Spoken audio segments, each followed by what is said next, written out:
നമ്മൾ കൊച്ചിക്കാരുടെ സ്വകാര്യ അഹങ്കാരമാണ് നമ്മുടെ ബിരിയാണിയും അതേപോലെ തന്നെ ഇറച്ചിച്ചോറും. സോ അത് കിട്ടുന്ന ഒരു സ്പോട്ടിലാണ് ഞാൻ എത്തിയിട്ടുള്ളത്. ഈ തിരക്ക് കാണുമ്പോൾ തന്നെ നിങ്ങൾക്ക് ഏറെക്കുറെ മനസ്സിലായിട്ടുണ്ടാവും. ആദ്യം തന്നെ നമ്മുടെ ഇറച്ചിച്ചോറ് വെച്ചങ്ങ് സ്റ്റാർട്ട് ചെയ്തു.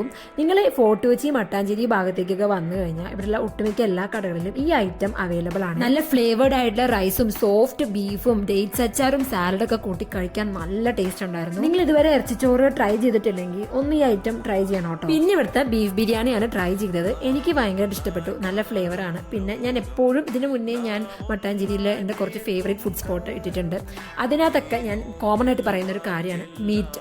ഇങ്ങനെ പൊടിഞ്ഞു പോകുന്ന മീറ്റാണ്. And also the flavour. പിന്നെ കൂടെ കിട്ടുന്ന നല്ല ഡേറ്റ്സ് അച്ചാറും സാലഡ്. ഞാനൊരു ബിരിയാണി പേഴ്സൺ അല്ല, എന്നാൽ പോലും എൻ്റെ ഫേവറേറ്റ് ഫുഡ് സ്പോട്ട് വരുന്നത് മട്ടാഞ്ചേരിയിലെ ബിരിയാണിയും പിന്നെ മാഞ്ഞാലി കിട്ടുന്ന ബിരിയാണിയാണ്. അപ്പോൾ മട്ടാഞ്ചേരിയിൽ നിങ്ങൾക്ക് നല്ല അടിപൊളി ബിരിയാണി കിട്ടുന്ന സ്പോട്ട് ഉണ്ടെങ്കിൽ ഒന്ന് കമന്റ് ചെയ്യും. അപ്പോൾ ഈ പ്രാവശ്യം നമ്മൾ ട്രൈ ചെയ്തത് മട്ടാഞ്ചേരിയിലുള്ള നൂറിയയിൽ നിന്നാണ്. പിന്നെ ഒരു കാര്യം, ഇവിടെ അത്യാവശ്യം നല്ല തിരക്കാണ്. എത്രയും പെട്ടെന്ന് ഉച്ചയ്ക്ക് എത്തിയാൽ അത്രയും നല്ലത്. ലേറ്റ് ആവും തോറും അതിനനുസരിച്ച് ഫുഡും അവിടെ ഉണ്ടാവും. പിന്നെ കാറായിട്ടൊക്കെ വന്നു കഴിഞ്ഞാൽ പാർക്ക് ചെയ്യാൻ കുറച്ച് പാടാട്ടാ.